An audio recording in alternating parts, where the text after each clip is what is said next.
Assalamualaikum warahmatullahi wabarakatuh. Selamat berjumpa lagi sahabat online saya. Apa kabar? Semoga dalam keadaan sehat, happy, dan juga bahagia. Untuk beberapa menit ke depan, saya Ansir Saleh akan memaparkan tugas saya, yaitu mereview e-book mata kuliah metodologi penelitian PAI bab 11. Materinya yaitu penyusunan proposal dan laporan hasil penelitian dengan dosen pengampu kami yaitu Bapak Hero Prayogo MPD. Penyusunan proposal dan laporan hasil penelitian. Bagian A, penyusunan proposal. Menyusun proposal penelitian merupakan bagian awal dari sebuah peneliti. Dilihat dari kepentingannya, penulisan sebuah proposal dapat dikelompokkan ke dalam dua macam, yakni proposal untuk kepentingan khusus dan yang bersifat umum. Yang dimaksud dengan proposal untuk kepentingan khusus adalah proposal yang ditulis untuk kepentingan studi yang merupakan salah satu tugas pokok mahasiswa dalam menyelesaikan studinya, baik pada jenjang strata 1 atau disebut skripsi, strata 2 disebut tesis, atau strata 3 disebut disertasi. Proposal tersebut sudah merupakan sebagian atau paling tidak separuh dari penulisan skripsi, tesis, atau disertasi secara keseluruhan.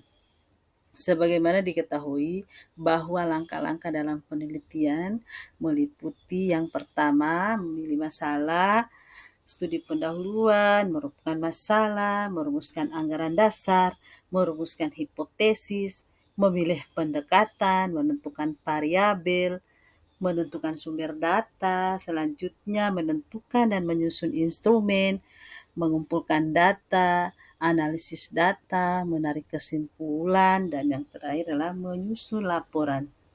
Nah, 11 langkah secara berurutan dari 13 langkah tersebut sudah harus tertuang dalam proposal. Ke-11 langkah tersebut dalam penulisan proposal formatnya diubah menjadi 3 bab, yaitu yang pertama, bab 1, pendahuluan yang mencakup A. Latar belakang masalah. Hal-hal yang diungkapkan dalam latar belakang masalah adalah hal-hal yang berkaitan dengan masalah penelitian yang akan dilakukan. Masalah penelitian di sini merupakan hasil pemikiran si peneliti ketika menentukan masalah penelitian yang dilanjutkan dengan studi pendahuluan. Bagian B, identifikasi masalah.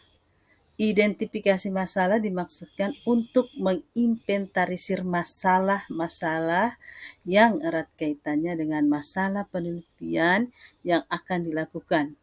Kemudian, masalah-masalah yang telah diinventarisir tersebut diungkapkan dalam bentuk kalimat tanya. Selanjutnya bagian C, pembatasan masalah. Permasalahan yang dimukakan sebagai identifikasi masalah seperti tersebut di atas tidak mungkin dapat dilakukan penelitiannya dalam satu kesempatan karena berbagai keterbatasan pada seorang peneliti sendiri, baik yang berkaitan dengan kemampuan intelektual atau wawasan pengetahuannya, waktu yang diperlukan dalam suatu penelitian, tenaga maupun biaya. Oleh karena itu, perlu dibatasi masalah apa saja yang akan diteliti dalam suatu kesempatannya. Bagian D, perumusan masalah. Yang dimaksud dengan perumusan masalah adalah masalah penelitian yang telah dibatasi pengkajian atau penelitiannya sebagaimana telah diungkapkan dalam pembatasan masalah, kemudian dirumuskan dalam bentuk kalimat pertanyaan. Dan yang terakhir adalah bagian E, tujuan penelitian. Adapun tujuan penelitian yang dikemukakan oleh peneliti adalah tujuan yang sifatnya ilmiah, bukan semata-mata untuk memenuhi syarat memperoleh gelar kesarjanaan, melainkan untuk mengetahui suatu masalah yang menurut peneliti masih kabur atau belum jelas masalahnya, atau menguji hipotesis yang diajukan peneliti dalam penelitian yang akan dilakukannya.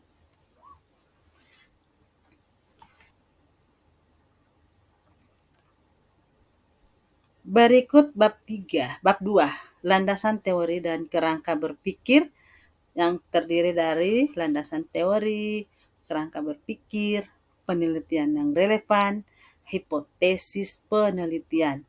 Dan yang terakhir adalah bab 3, metodologi penelitian yang meliputi metodologi penelitian merupakan serangkaian penjelasan dan langkah yang akan dilakukan dalam penelitian yang meliputi sasaran, waktu dan lokasi penelitian, metode penelitian yang digunakan, populasi dan teknik pengambilan sampel, instrumen penelitian, sudah termasuk uji coba instrumen, teknik pengumpulan data, teknik analisis data, dan hipotesis statistik.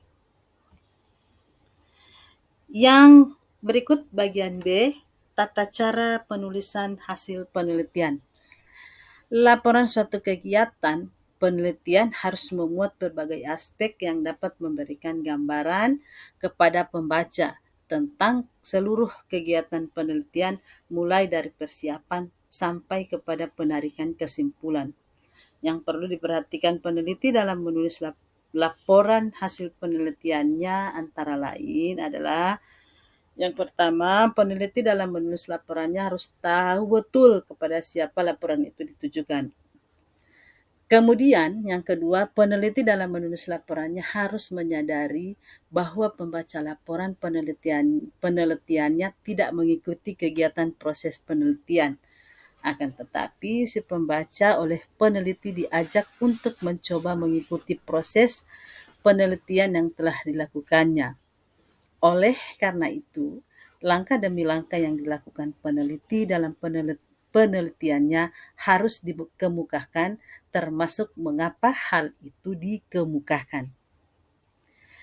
Selanjutnya, peneliti dalam menulis laporannya harus menyadari bahwa latar belakang pengetahuan, pengalaman, dan minat pembaca laporan penelitiannya tidak sama. Oleh karena itu, peneliti harus mengemukakan dengan jelas posisi atau letak dan kedudukan hasil penelitiannya dalam konteks pengetahuan secara umum. Dan yang terakhir, dalam menulis laporan hasil penelitian, tidak perlu semua data yang diperoleh dilaporkan, tetapi yang penting adalah jelas dan meyakinkan. Berikut bagian C, waktu menulis laporan. Sebelum memulai pada tahap penulisan laporan hasil penelitian, terlebih dahulu peneliti agar menyusun kerangka penulisan laporannya, atau dalam bahasa Inggrisnya disebut outline. Hal ini dimaksudkan untuk memudahkan peneliti sendiri dalam melakukan penulisan laporan penelitiannya. Dan yang terakhir, bagian D, format laporan. Penyajian laporan hasil penelitian cukup beragam formatnya, namun pada intinya adalah sama, yakni menyajikan data hasil penelitian secara utuh. Demikianlah presentasi saya pada kali ini. Lebih dan kurangnya saya mohon maaf. Wabillahi taufiq wal hidayah. Wassalamualaikum warahmatullahi wabarakatuh.